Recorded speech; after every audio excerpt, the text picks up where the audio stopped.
오늘 마가복음 1장의 말씀을 함께 상고합니다. 이곳에 모인 우리 모두는 하나님의 부르심을 받은 사람들이다라는 것을 모두 인정하실 것입니다. 하나님의 구원에 대한 부르심이 있었고 우리가 거기에 대해서 응했기 때문에 우리는 구원받은 성도로서 살아갑니다. 그리고 하나님께서 이런 일을 좀 해보겠니 하면서 사역에 대한 부르심이 있었고 그 사역에 대한 부르심에 응했기 때문에 하나님의 일들이 면면히 지금도 이루어지고 있음을 우리는 경험하고 있습니다. 이런 하나님의 부르심, 이 부르심에는 어떤 원칙이 있습니다. 그래서 오늘 하나님께서 예수님을 공적인 사역으로 부르시는 그 말씀인데 그 말씀을 통해서 하나님의 부르심에는 어떤 과정이 있는가 함께 살펴보고 은혜를 나누고자 합니다. 세 가지를 함께 보실 텐데요. 첫 번째, 하나님의 부르심에 관한 영적인 원칙, 부르심 후에, 순종 후에 확인이 온다는 겁니다. 부르심이 있을 때 그 부르심에 대한 순종과 그 다음에 확인이 온다는 겁니다. 오늘 말씀에 예수님께서 세례를 받으십니다. 9절에 보면은 그때에 예수께서 갈릴리 나사렛으로부터 와서 요단강에서 요한에게 세례를 받으시고, 예수님께서 30 즈음 되셨을 때 세례 요한이 광야에서 회개의 메시지를 전하고 세례를 주시는 것을 보고 이제 하나님께서 나를 공적인 사역으로 부르시는구나 라는 것을 아시고 이제 세례 요한에게 와서 세례를 받으십니다. 여러분 아마 이런 의문 가지신 분들이 많으실 겁니다. 이 세례 요한이 세례 줄 때는 이것은 회개의 세례인데 그러면 예수님께서 오셔서 세례 받으면은 예수님도 뭔가 죄가 있어서 세례를 받는 거 아닌가? 라는 그런 궁금증도 있을 수 있습니다. 그런데 마태복음 3장 3절에 보면은 이런 말씀이 있습니다. 그는 선지자 이사야를 통하여 말씀하신 자라. 일러스되 광야에 외치는 자의 소리가 있어 이르되 너희는 주의 길을 준비하라. 그가 오실 길을 곧게 하라 하였느니라. 세례 요한에 대한 것이죠. 그가 오실 길을 곧게 하라. 세례 요한이 장차 오실 그리스도의 길을 예비하는 그런 사역을 했던 것입니다. 그래서 예수님께서 세례 요한한테 세례를 받은 것은 무엇이냐면은 세례 요한이 준비해 놓은 길, 이걸 조금 전문적인 용어로 하면은 위임 권리라고 합니다. 그래서 그것을 존중하기 위해서 세례를 받으신 겁니다. 세례 요한이 준비하신 길을 걸어가시기 위해서 세례 요한에게 세례를 받은 것입니다. 그래서 그 세례 받는 장면이 10절과 11절에 나오고 있습니다. 곧 물에서 올라오실새 하늘이 갈라짐과 성령이 비둘기같이 자기에게 내려오심을 보시더니 하늘로부터 소리가 나기를 너는 내 사랑하는 아들이라 내가 너를 기뻐하노라 하시니라. 예수님께서 물속에 첨벙 들어가셨다가 나오십니다. 그때 성령님께서 우리 눈에 보이기로 가시적으로 볼 수 있게 비둘기의 모습으로 내려오셨습니다. 그 다음에는 하나님 아버지께서 육성을 통해서 이렇게 성대를 울려서 소리를 진동해서 우리가 듣는 것처럼 육성을 통해서 말씀해 주셨습니다. 너는 내 사랑하는 아들이다. 내가 너를 기뻐한다. 이 두 가지를 말씀하셨습니다. 너는 내 사랑하는 아들이다. 이건 무슨 말이냐면은 하나님과 예수님과의 관계를 확인시켜주는 그런 말씀입니다. 내가 너를 기뻐한다. 예수님의 사역을 확인시켜주는 겁니다. 그래서 내가 너를 기뻐한다는 것은 개인적으로 너가 참 좋다, 예쁘다 이 말씀도 있지만 너가 지금 사역을 시작하는데 그 사역을 내가 기뻐한다, 좋아한다 이런 뜻이 담겨 있는 것입니다. 이렇게 예수님께서 세례를 받으시고 하나님께 확인을 받으시면서 예수님의 공생애가 시작이 되는 겁니다. 그래서 여기 보면은 세례를 받는 그 순종이 먼저 있고 그 순종이 있고 난 다음에 그 후에 하나님께서 내가 너를 사랑한다, 내가 너를 기뻐한다 확인이 있는 것을 우리가 볼 수 있습니다. 그래서 순종이 먼저 그 다음에 확인이 있다는 겁니다. 이것이 부르심에 관한 일반적인 영적 원칙입니다. 순종 다음에 확인입니다. 그런데 우리는 좀 바꾼 것 같아요, 이 순서를요. 하나님의 부르심에 응하기 전에 우리는 그런 것을 요구하는 것 같습니다. 하나님, 100% 확신을 먼저 주시면은 제가 그 부르심에 응답하겠습니다. 그런데 하나님의 방법은 우리의 생각과 좀 다른 것 같습니다. 부르심이 있다고 생각할 때 내가 순종하고 나면은 그 다음에 하나님께서 확인을 시켜주는 겁니다. 확신이 있어서 순종하는 것이 아니라 순종한 다음에 확신을 주시는 게 하나님의 방법입니다.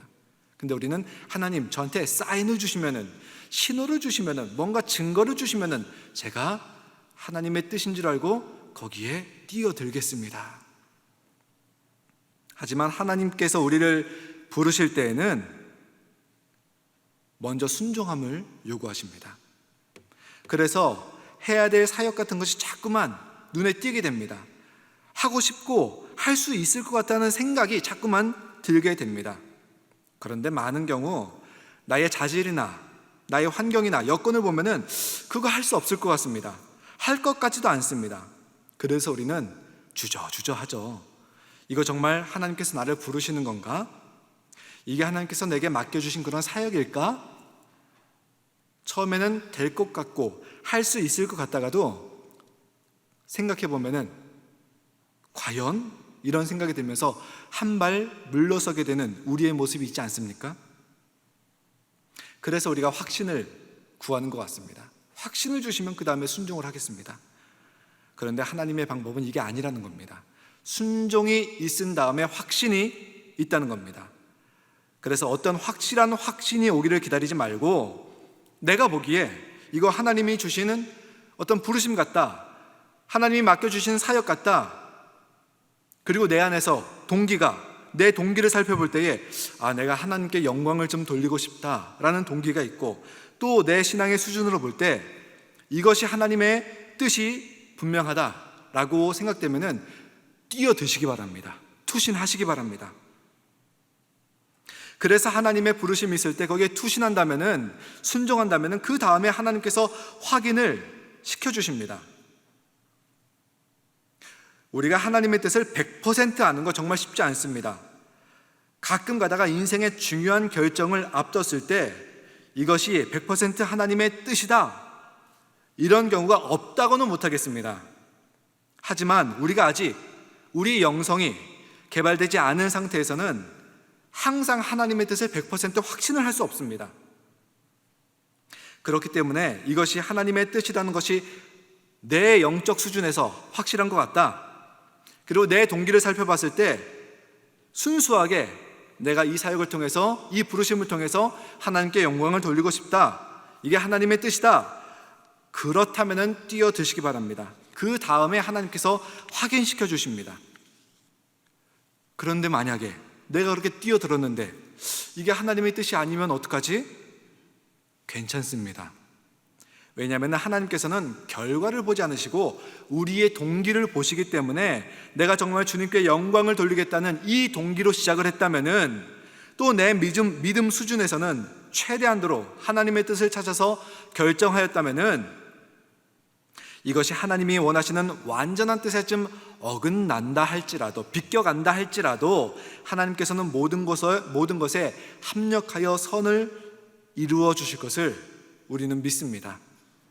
그래서 여러분, 차라리 하나님 앞에서는요, 불신앙, 불순종보다는 차라리 어리석은 게 낫습니다. 차라리 하나님 앞에서는 미련한 게 낫습니다. 그래서 내 신앙 수준에서 내 동기를 봤을 때 하나님께 영광을 돌리는 것이 있고 이것이 하나님의 부르심이다 라는 것이 맞다면은 순종하시기 바랍니다. 그 후에 하나님께서는 합력하여 선을 이루시면서 우리에게 확신을 주십니다. 그래서 하나님, 확인을 먼저 해주시면은 제가 뛰어들겠습니다. 아무런 결정도 못 내리는 이런 상태에서 벗어나셔갖고 결정하시고 확인해 주신 하나님, 그 하나님 믿고 먼저 순종함으로 갈 수 있는 우리 성도님들 되시기를 간절하게 부탁을 드립니다. 두 번째, 하나님의 부르심에 관한 영적인 원칙은 무엇이냐면은 부르심 후에 시험이 온다는 겁니다. 예수님께서 세례를 받고 난 다음에 하나님께서 직접 육성으로서 우렁우렁하게 말씀해 주셨습니다. 아마 대부분의 사람들이 하나님의 육성을 듣는 일이 거의 없습니다. 저도 아직까지 그렇게 귀에 울려오는 소리, 그건 듣지 못했습니다. 마음의 감동이라고 하죠. 또 마음의 생각이나 다른 사람을 통해서 주는 말씀은 그런 경험은 있지만 제 귀에 직접적으로 들려오는, 고막을 통해서 들려오는 그런 소리는 아직 듣지 못했습니다. 이 하나님의 육성은요, 아주 중요한 결정, 또 어떤 교회사에서 큰 분기점을 이루는 결정을 내릴 때에 하나님께서 들려주시기도 합니다. 그런데 하나님의 육성을 항상 매일 듣는다는 분은 이거 좀 점검이 필요합니다. 오늘 말씀 예수님도요, 하나님의 육성을 들으신 것이요, 서너 번 정도밖에, 공적 생애에서 서너 번 정도밖에 되지 않습니다. 예수님도 30대에 이 세례를 받으시면서 첫 번째 육성을 들으신 겁니다. 그렇게 하나님께서 육성으로 너는 내 사랑하는 아들이다, 내가 너를 기뻐한다 이러셨으면은 보통 무엇을 기대합니까?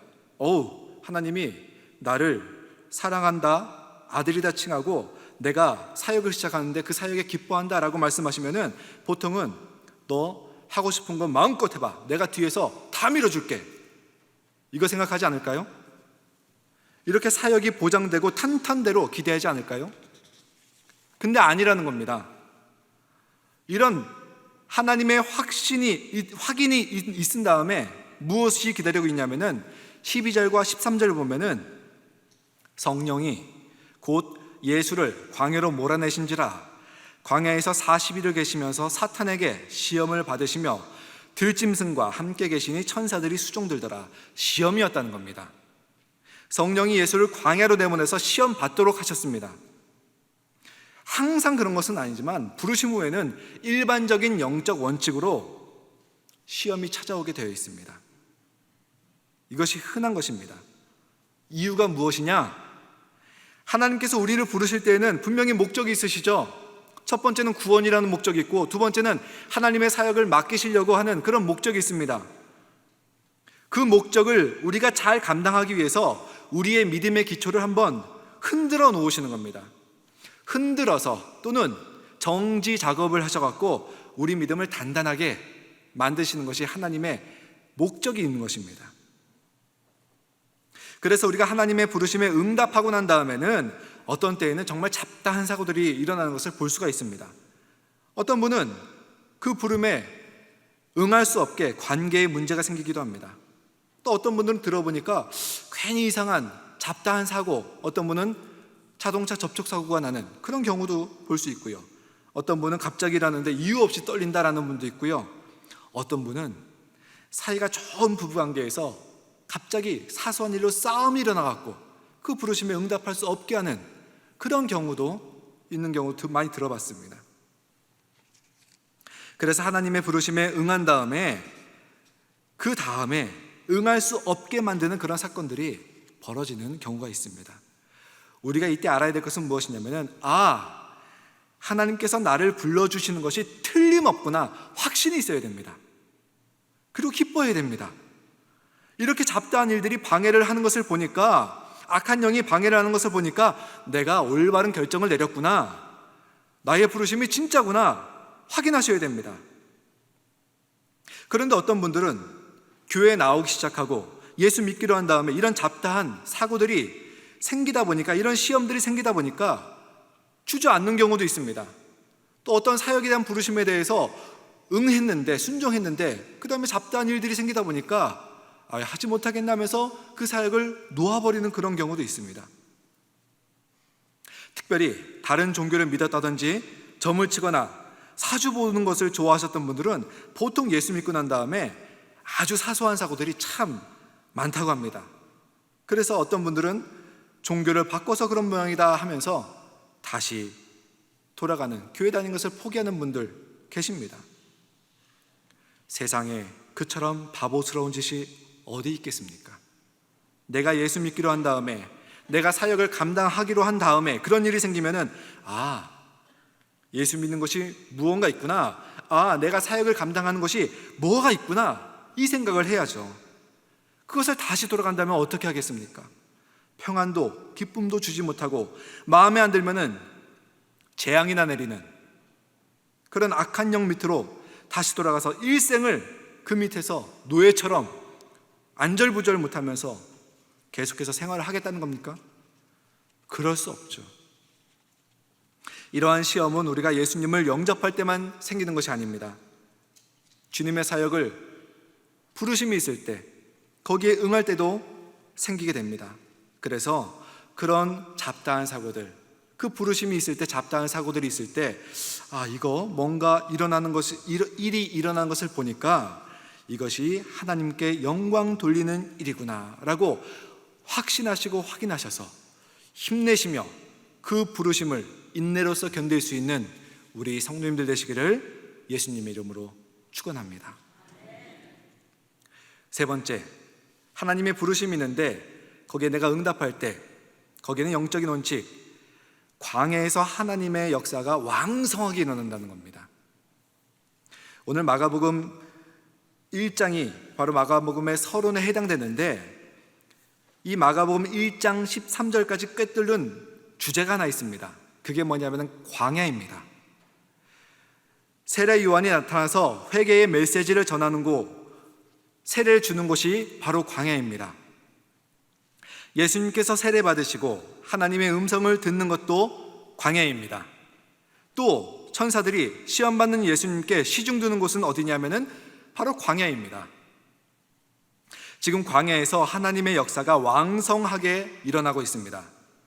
편안한 집이 아니라, 화려한 궁궐이 아니라, 푸른 초장이 아니라 거친 광야, 비바람이 치는 광야, 기댈 곳 없는 광야, 그곳에서 하나님의 역사가 왕성하게 일어나고 있습니다.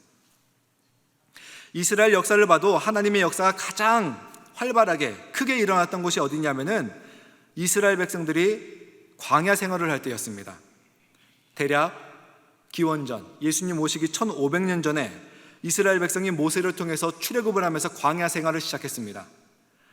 그런데 이스라엘 사람들이 역사상 가장 큰 기적들은 다 그 광야에서 체험을 했습니다.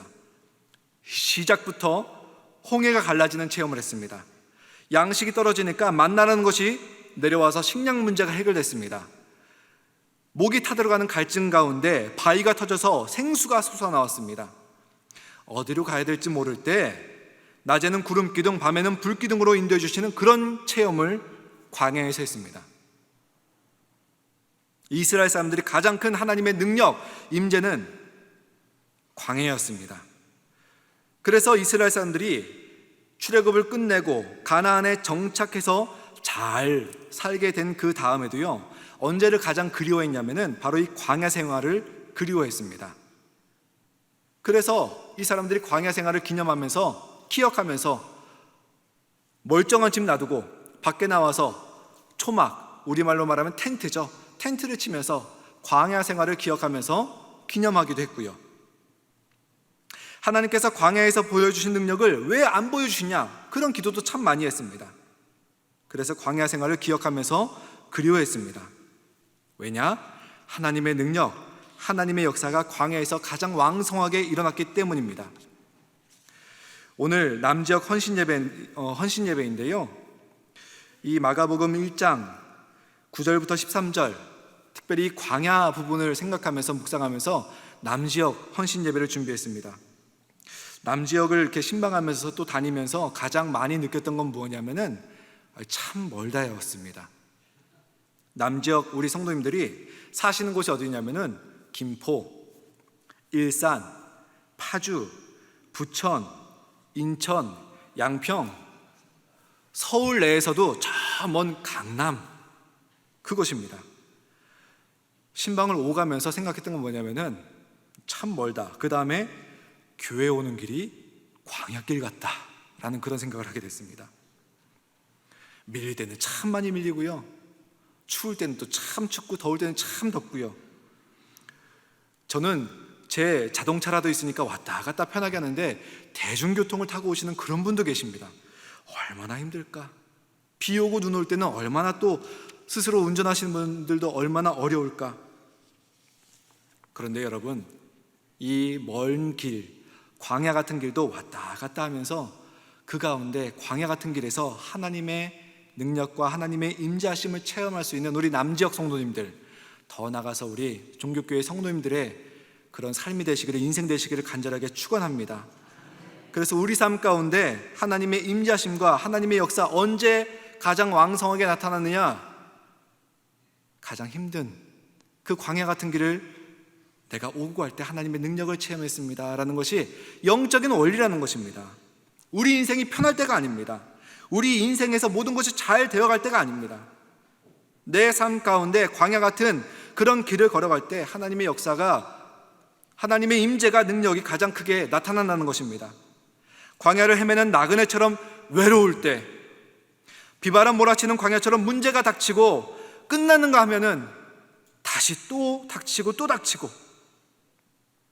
광야에서 방향 몰라 헤매는 것처럼 내가 지금 어디로 가야 될지, 무엇을 해야 될지 모를 때, 당혹스러울 때, 그런데 그때 하나님께서, 우리가 기도할 때 하나님께서 가장 큰 능력과 은혜로서 나타나신다는 겁니다.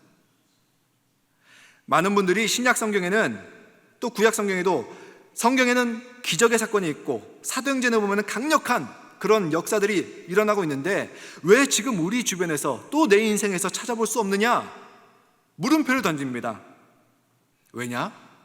우리가 광야 생활을 멈췄기 때문에 그렇습니다. 편안한 가운데 쉽게 신앙생활하는 가운데는 하나님의 은혜는 있습니다. 복은 있습니다. 그러나 하나님의 능력과 하나님의 기적적인 역사는 나타나기 어렵습니다. 왜냐? 하나님의 능력과 기적적인 역사는 광야길 가운데서 나타나기 때문에 그렇습니다. 그래서 지금 21세기에도 복음서에 있는 기적, 사도행전의 역사들, 기적들 일어나긴 하는데 그것이 어디냐? 선교사님들이 복음 하나 들고 저 동남아 오지, 남미 오지에 미신이 판치는 곳에 들어가서 의지할 곳도 기댈 곳도 없이 오로지 하나님 한 분 붙잡고 그곳에서 광야의 외로움, 폭풍처럼 쏟아지는 악한 영의 공격이 있을 때 말씀 붙잡고 하나님 의지하고 그곳에 서 있을 때 그곳에서 하나님의 능력이, 기적이, 복음서의 사도행전의 역사가 동일하게 지금도 나타나고 있습니다. 제가 전에 인도 북부에 있는 아주 열악한 곳입니다. 그 단기 선교를 다녀온 곳이 있었는데 그곳에서 선교사님이 교회를 세우셨습니다. 교회도 세우시고 학교도 세우셨는데 그 교회를 방문했는데 선교사님이 간증을 하시더라고요. 아시다시피 인도의 가장 강력한 종교는 힌두교입니다. 그래서 지역 유지들이 그곳에 교회를 세우고 또 전도가 되어갖고 지역 주민들이 교회에 1명, 2명 나올 때 지역 유지들이 아주 강력하게 협박을 했습니다. 뭐라고 협박을 했냐면은 이제부터 교회 나가면은 너희 집을 불살라버리겠다. 우리 역사 선교 초기에도 동일한 그런 간증들이 있습니다.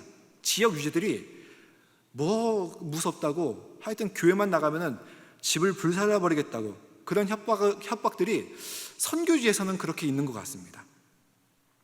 그럼에도 불구하고 사람들이 교회를 나오는 겁니다. 왜냐? 그런 곳에서 원인 모를 병에 걸린 사람, 병원에서도 포기한 사람을 선교사님들이 기도로서 고치는 겁니다. 기적이 일어납니다. 그러니까 사람들이 교회에 나오는 겁니다. 목숨 걸고요. 지역 유지에 갓난 손주가 병에 걸렸는데 병원 데려갔어요. 원인도 모르고 치료법도 없대요. 데리고 왔어요. 그래서 주술사에게 데리고 왔습니다. 아무리 구술해도 애가 깨어나질 않는 것입니다. 시름시름 알아가요. 그때 선교사님이 가서 그 죽어가던 자그마한 아이를 기도로 치유했을 때 그 지역 유지조차 하나님을 인정하고서 모든 가족이 교회에 나와서 크리스천이 되는 그런 역사가 있는 겁니다. 광야 같은 선교지에서는 지금도 복음서와 사도행전과 같은 역사가 일어나고 있습니다. 주님의 이름으로 기도할 때 역사가 일어나는 겁니다. 하나님의 역사는요, 광야에서 왕성하게 일어나는 것입니다. 그래서 여러분들, 혹여나 지금 내가 광야 같은 인생을 살고 있다, 광야를 지나가는 것 같은 그런 단계에 있다라는 분들, 마음이 많이 힘들지만 그러나 한편으로는 감사하시기 바랍니다. 기뻐하시기 바랍니다. 왜냐? 하나님의 임재와 하나님의 능력을 체험할 수 있는 절호의 기회다. 이거를 깨달으시기 바랍니다. 그래서 광야에서 혼자 여행하는 것처럼 내가 외롭다, 지금 하나님의 임재하심과 능력을 체험할 수 있는 기회라는 것을 기억하시기 바랍니다. 회오리 바람이 몰아치는 광야처럼 도저히 내가 해결할 수 없는 문제들이 산적해 온다, 들이닥쳐 온다. 하나님의 임재와 능력을 체험할 수 있는 절호의 기회입니다. 쌓이는 문제, 피할 곳도 없고 기댈 곳도 없는 그런 상황이라 했을 때, 하나님, 제가 지금 광야길을 걷고 있습니다. 하나님의 능력과 임재하심이 이곳에서 크게 역사할 수 있도록 함께하여 주시옵소서. 기도할 수 있는 여러분과 제가 되기를 간절하게 바랍니다. 그래서 하나님의 능력은 광야에서 왕성하게 일어납니다. 광야에 계신 여러분들, 하나님을 간절히 붙잡으시기를 바랍니다. 기도하시겠습니다. 광야에 홀로 서 있는 것 같은 외로움, 어디로 가야 될지 모를 당혹감, 무엇을 해야 될지 답답한 현실 가운데 우리 하나님의 능력은 광야에서 왕성해진다는 것을 믿고 경험할 수 있도록 함께하여 주시옵소서. 굶주리던 이스라엘 백성들에게 하늘에서 내리셨던 그 만나의 현장은 광야였습니다. 목이 마를 때에 바위돌을 터뜨려서 생수를 내리셨던 그 현장도 광야였습니다. 구름 기둥과 불 기둥으로 인도하셨던 그 현장도 광야였습니다.